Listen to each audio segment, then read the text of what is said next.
Okay, we were reading. What is the most likely reason the author includes the map in the selection? And I remember the map. I'm going to go back to the map, and the map is all about where they live in North America.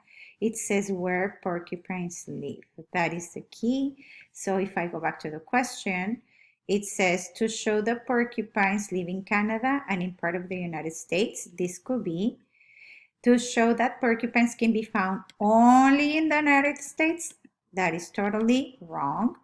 To show that porcupines are mostly found in Alaska. No, if we go back, where do they live? They live part of the United States, Canada, and Alaska, but all this region right here, okay? It's not just Alaska or not just United States.